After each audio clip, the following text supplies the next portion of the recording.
All right, hello everybody, and welcome on back to some Minecraft musings and Minecraft doings. So, I was rambling pretty good last time, um, talking about how problems are getting solved almost as fast as we can come up with solutions. Not the Heritage Foundation, the MacArthur Foundation. Sorry, completely different. Is doing like $100 million grant to some nonprofit that can really do like change for good and like prove it in a tangible way, stuff like that. So, but even just what I'm working on, which is really just like a pet project, it's not really meant to be like the next Facebook or anything, but the idea is, I mean, in fact, I haven't even built anything farther than like a basic textbook can do. I'm working on like connecting a MongoDB right now, which apparently you can only access these databases locally. So as long as you shut off external access to your machine, close all the ports for remote login, stuff like that. I mean, and I'm using virtual machines anyway, so like when I'm done, I just shut them down. And I usually keep them disconnected from the internet, except for in the beginning setup where you need to like have access and download and install, and I need to do a sweep of the network and all this stuff, and it's so annoying. But anyways, that's where I'm at with that. So I did get some stuff done, not a lot. I learned a lot of things, but and basically, it doesn't even have to be a MongoDB. That's just like a nice to have. But like the general idea is like if you can create a system where people feel comfortable with a select amount of people having access, because a lot of IT has access to tons of stuff that, and I speak from experience, we never look at or care about. And like even if we did like look at it, we're not going to remember, and again, or care things like locations, birthdays, like all sorts of like protected information and personally identifiable information. It doesn't matter. Same with like when I worked at an aerospace company. Like we had access to a bunch of military government data. Like, did we ever look at it? No. I mean, and there's a record of like everything you open. So like there it was like easier to get caught. But I just kind of had that instilled in me. It's just like, you're not going to be looking around anyway in other people's stuff, and you're definitely not going to do it at this place. So, or you go to jail. And you really shouldn't anyway. I mean, if you don't have a reason to be in there, you don't need to be in there. And so with the voting thing, this is even less of a risk, I feel like, because almost everybody, it's obvious who they vote for. Like, I mean, if you just take a look at their social media, I mean, as long as they're not just like a silent observer, and a lot of times the only reason people are more silent observers is because a lot of the people in their close circles of like acquaintances and family and all that tend to have opposing views. So I know that all too well. Buena Vista is a very red community, and I was a very democratic person all my life. So, ah. But anyways, and I guess what's different about this is like, so you can't just build a database and then have people have unique voter IDs that are really long, and it's almost impossible to tell. Like, I mean, it's okay, it's easy for you to tell, like, because all you got to do is because you'll have an email to your email that's protected with multi-factor authentication sent from the voter registration place of your county, which every county has your email on file, and they can send you notifications to that email and ensure that it's protected. So they send you your voter registration ID. It's all encrypted and all that. And you get it. So you're like, okay, you double click it to highlight the whole thing, do a control C, and then you go to the web server that shows where the votes are, and then you do a control F and a control V, and that's it. And then that you can find your unique string or your unique identification number. It could be a mix of numbers and letters, like your key, like that's your identity. And even that, you could have two separate ones, because I'm still trying to figure out how to get what would be the best way to receive the vote. I mean, through the email or through like a survey, or there's Google Forms. And again, that depends on how much you trust Google to handle this sort of thing. Or can there be a way where you just have a web server that you can send the email to it, and then you can receive an email, and from that email, from that verified email address, with signatures and everything and demarks and everything we need to do, Like there's so much out there. I don't know if DeMarc is really appropriate in this situation. I think that's more for like emails coming from a business, but why not? I mean, at the same time, if your IP is registered or linked or I don't know. I mean, or it could just be like you can only vote on your phone or the phone that you're registered to vote on. That could be a thing. Could still be, hacked. Like you could still hijack the IP and pretend to be that and impersonate it, spoof it, whatever. But you would have to know that IP and linked with a security key of, some device hardware information, which that they can't spoof that. They can take a guess, and then there could even be different stuff locally on the machine, like a fingerprint or just like okay, well, they definitely can't guess that. They might guess like, Android, Motorola, or Samsung, or, you know, or iPhone, or whatever. And they might even guess the right version because it could be set like that. Anyways, my point is the more and more people understand how unlikely it is that anybody would ever find out your identity of who you voted for, then I think almost everybody unanimously would be like, oh, okay, well, let's just do online voting. That's so ridiculous. Like, I can see who I voted for. I know it didn't change. Everybody else can see who everyone voted for. So you can do a control F and it counts how many times each name shows up on the screen. They could be like, oh, yeah, by this county, this is how many votes happen. And then they lock it in. They tell everybody to check. That's your due diligence, your civil service, is to, go check a website, check your email and say, hey, is this correct? And they can even give you a link to the web server that has all the votes on display in read-only mode at this point, like at the time when the polls close. You could do your control, you know, double-click your ID in the email, control C, then over in the other window, control F, control V. That's it. That's all you got to do. And like you can, and then it'll show you, it'll highlight where you're at, and then you can see your vote. Ah, very nice. Okay, and then do nothing. You're good because in 2 days they're going to close it, and it'll be official. Now, you could even have, okay, confirm your vote just to show people that you actually checked it. I mean, I feel like that's a step too far. I mean, and that's also asking, well, actually, not really asking a lot of people if their mobile device is handy that they're voting on. Now, if like a lot of people are sharing one mobile device because not everybody has a smartphone, and that's okay. So if you don't have a smartphone, I'm also thinking for other countries too, like where this experiment could be replicated, or this system, not even experiment, but this system of online voting could be replicated and used in any country. I mean, all you need is basic like internet encryption. Um, maybe whitelist only like the geographical area if you're really concerned about things, because it's a lot harder for people to hack you inside your country. It's super easy to do it from anywhere in the world, and that's why most people do it. Like, you think I'm just going to hop on a jet and fly over to, let's say we do this in France. Like, we'll, implement a small voting on a I think they're democratic, right? I don't even know. Pretty sure they are, because we don't have beef with them.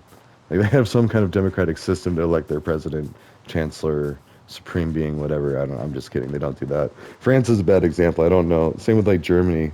I thought they had a woman president, and that was wrong. I think it was like a different title, but see, we might have a woman president. So, anyways, that's all I did last couple hours. But that's okay, because I got a lot of progress learning of what not to do with MongoDB. And I'm also still just figuring out, like, if I were to build an example of this, even with MariaDB, like, I mean, that's super easy on a Linux. You just, like, do the commands and go. But also, see, I would have to go in and, because shutting down the virtual machine isn't enough. I need to make sure that all outside access is shut down. And, yeah.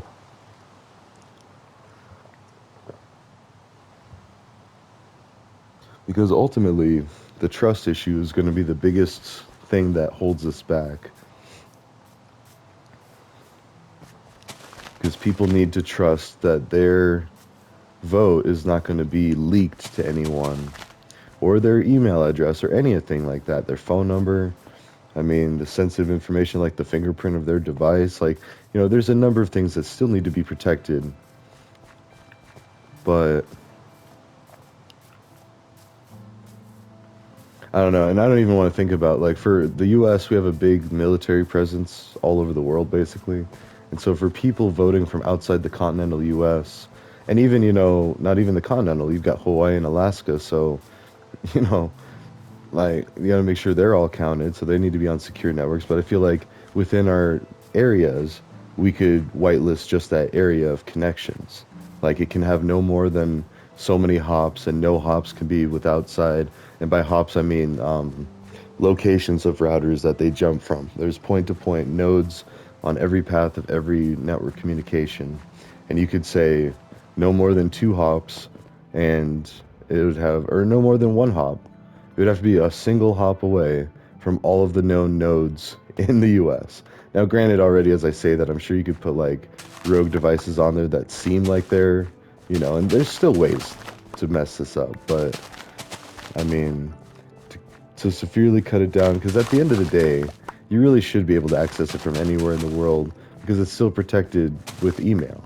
Like, multi-factor protected, only like Google, I know, keeps track of your logins. You get to look at all the logins for your account, and you can kick devices off or like make sure that, oh, that's not one of my devices. Disconnect them. You can even report them. Like, so there's so little chance of fraud. And that's if they hacked like your password and like, I don't know, like signed in as you. So, I mean, they could get certain things, single use time tokens and stuff, but I don't know.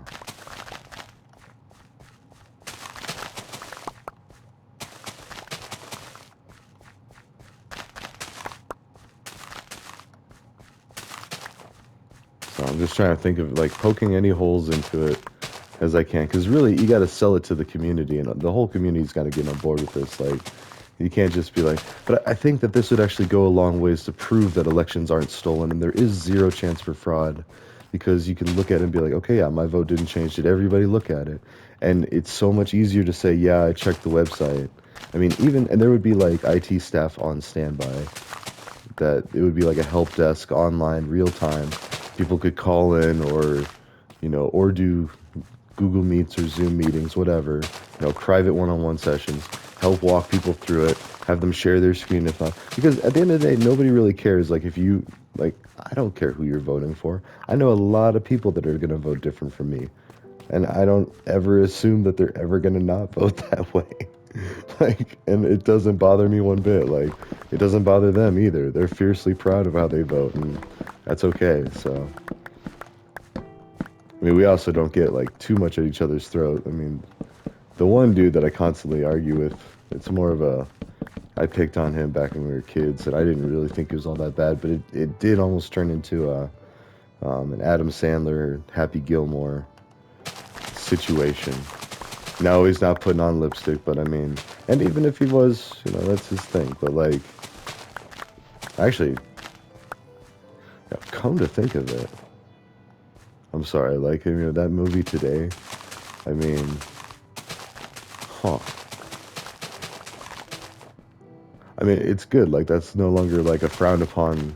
I'm just thinking, because there's a scene where he's putting on the lipstick as he's crossing out the people from his kill list, and like he's got like it to the psycho level, but putting on lipstick, like, I didn't even think about that, because he doesn't do anything like really all that feminine except for that. But I mean, he does that and he listens to. So wait, was it just because he was kind of? Anyways, that's the whole point of non-binary, is like, people that want to act outside the traditional norms of what they were born as. I mean, and they want to act different or be different or even be seen as different. I don't know. I mean, it's a whole plethora of different. So basically, what I'm saying is like, the dude that was going to possibly kill Adam Sandler didn't. Ended up showing up with a gun anyway. Shot the other dude. I mean, it really couldn't fly today. I'm just sorry not to laugh at gun violence, but like, I mean, times have changed so much to where even that might have been like probably not as accepted well today. So I'll stop talking about it. But anyways, I grew up watching that movie, and it's just like, uh, it's good movies. Like, you got Chris Farley or Tommy Boy, Chris Farley, yeah, in there.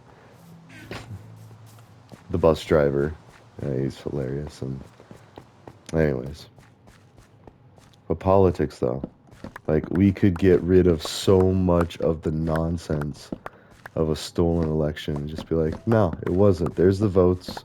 That's what everybody feels like. And we could do that with everything, every law, every, you know, everything. Just say, what does the country want to do and why? And we could open up forums. You know, you still have to be respectful, but that's pretty much what X is kind of turning into. It's too easy to slip into an ugly conversation. I try to be like kosher with everything or like cordial. Sorry, not kosher, cordial. But still, same thing, like polite and respectful until the disrespect is shown. And then I go disrespect for disrespect. Like, an example, this one dude said, "You don't even know if you're a man or a woman." Because I was basically saying, like, you know, we don't really have any proof that man or God is a man or a woman, or really proof of anything. I mean, it's all word of mouth. It's all written passages and stories, and yeah, uh, without any like actual like creator showing up to be like, "Yep, that's all true." How can we know? So, and with how fast our technology is going, can you even believe it? Like, you can't if it's sent as a digital signal, because AI is already able to replicate people's faces. Like, there's probably already an AI that can scrape like my voice and recreate me. Oh, my DNA is already in the system, so the government could regrow me. Like, and in more ways than one. Like when you first go to any military boot camp, like they give you a bunch of shots and stuff, and they give you your immunizations. They also take samples of your blood. Like, I mean, they need to know what you are. Like, you know, they run tests, make sure you're healthy, make sure none of that paperwork was fraudulent or nothing changed since, you know. Plus your medical records in general. I mean, which I did finally make some checkup appointments, so taking care of my own health, which is, you know, actually very deadly in this country. I know two people that died from diabetes complications this year. Like my friend's mom and my basically like, you know, ex-father-in-law, potentially could have been still father-in-law, but you know, and it's insane. So, and that was just because, well, one, she didn't want to go to a hospital. She didn't believe in modern medicine as much, or scared of things, you know. And that's another thing. Like, we need to be able to have everybody communicate with each other, because it's kind of the point where us, I don't know. Either way, she didn't go to the doctor and died of diabetes complications. So I feel like that's an avoidable death, especially in this day and age. And it shouldn't be happening. The other one, he didn't even know, but he didn't go to the doctor regularly. And I don't either, so I'm going to start going more and more. But I finally have a stable health insurance too, and that's not something I had, especially during COVID. I mean, I did have Medicaid. Yeah, Medicaid. Because I was laid off. I was in between jobs, and I was just like, all right, well, you know, I'm on this.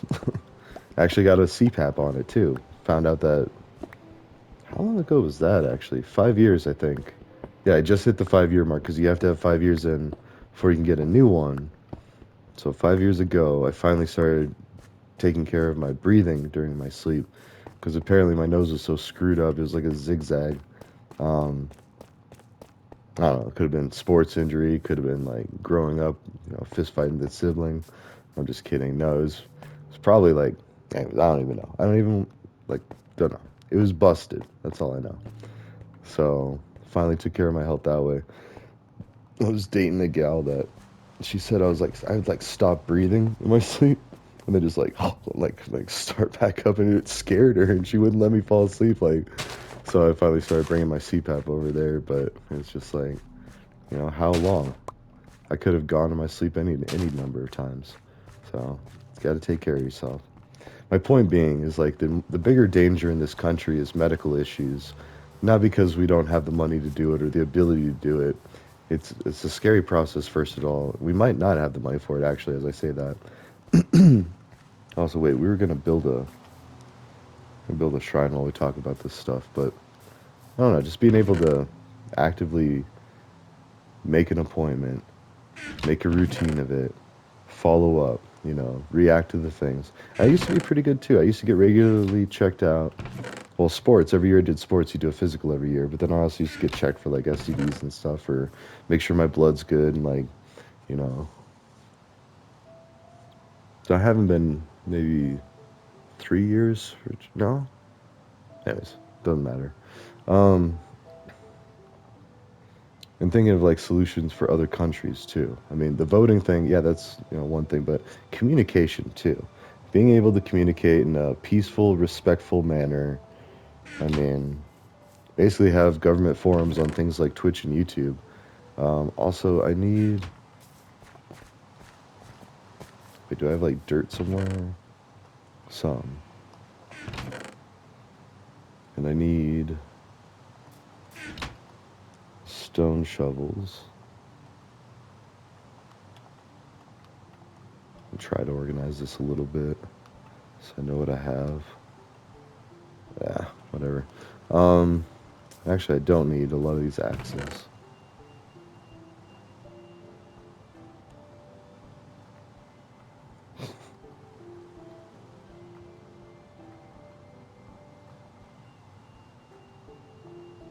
There. Figure out where I wanted to go with it. Over here. Oh wait, and I need a stack of... Basically, I'm going to build the memorial, the ofrenda, the shrine, the altar to the deceased in my life, those that passed on. So, I mean, some of them are pretty sad. I mean, they're all sad, of course. Like, they all affect me, but, like, I mean, I'm thinking about my one buddy in high school. He died at 18. Like, he didn't even get to experience anything in life. And not to be all sad and melancholy or anything, but just, like, respect and everything.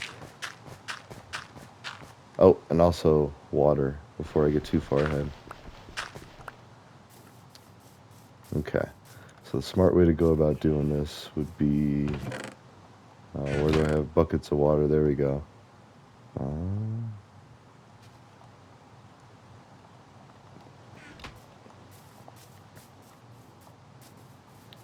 Ooh, and actually that's a good point. So 3 out. 1, 2, 3. 1, 2, 3.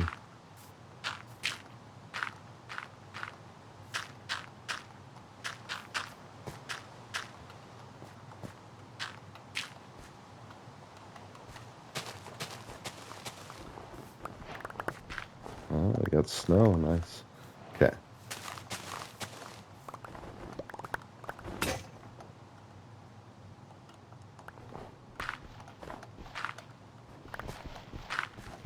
Basically, in case I fall. Okay.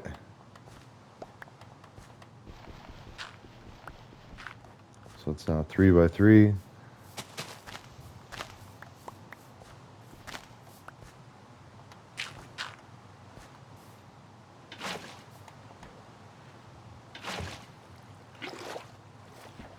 Okay.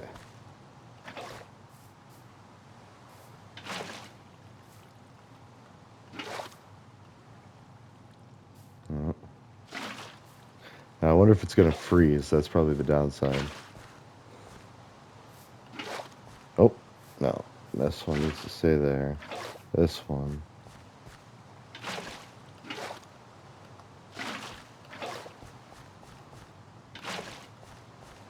Okay. We'll be able to tell once it stops, like, flowing.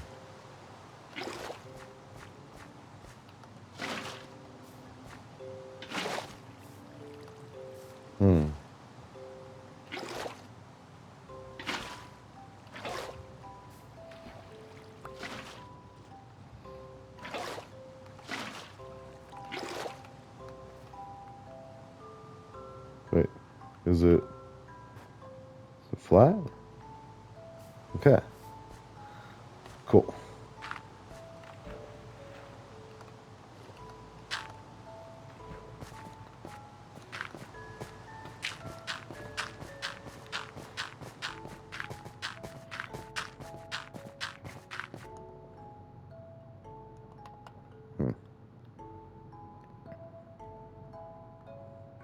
I mean, I don't know how high up I should make it. This is good for now. 2, 3, 4, 5.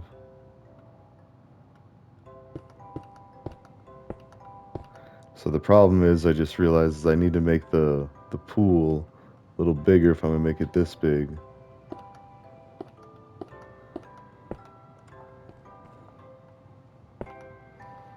let's see, 2, 3, 4, 5. All right.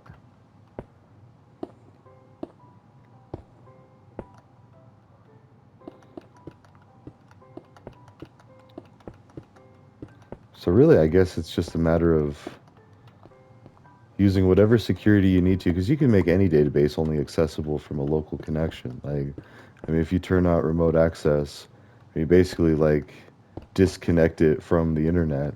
I mean, you're making a gap. So, like, it's only accessible by that, and then connect a laterally connected device or computer to it, but still only allow that one. Or I don't know. I mean, there's a number of ways to go about it. But because at some point you do need to have the information flow back out to the web server. 1, 2, 3, 4, 5, and have access to emails. Emails need to be able to come in, change a vote, or somehow the vote needs to be changed. And I guess that's the next point. It's like I don't even know really what to build. Like, I mean, if you have like an email, and then if you can have a system open an email and read, like, I mean, you could even send them in a format of, president, all the different positions, and then let's see.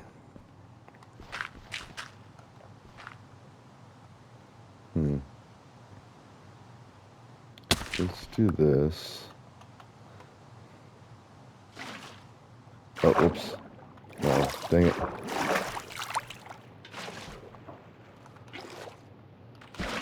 Oh no, no, no. Is that? Wait. This is so bad. This is so dumb. Okay. Nope. Oh, oh man. All right. Well, I could just use a ladder for now. It's so dumb.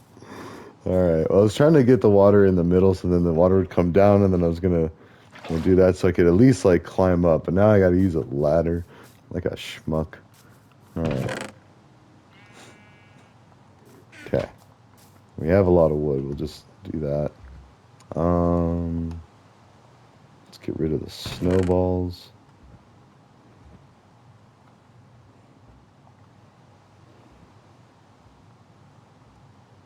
Okay.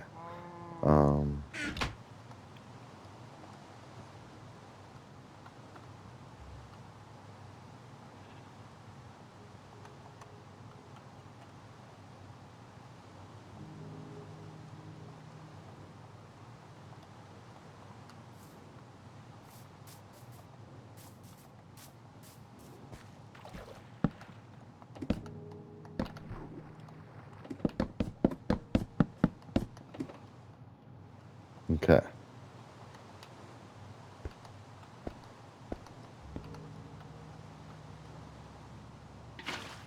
There we go. That's fine. We'll leave both methods for now. But, oh, look, wait. It is freezing. All right. So, I kind of figured it might be that. So, that's not good. Although I wonder...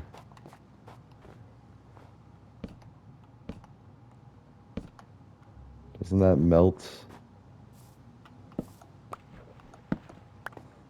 Maybe I could put lava there or something, because I do have access to the nether.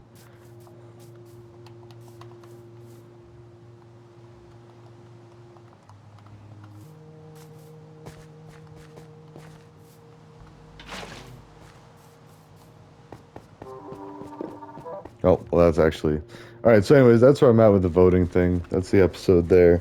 Sorry, there's a bunch of random gibberish in the last episode. This one wasn't much better, but at least we have some direction. Like, if I can just get anything, a mock-up. Like, I'll keep working on the MongoDB, but I think I'm just going to also do a MariaDB, some just basic database thing, be able to add people to it, and then use that to display the results of the database to a website.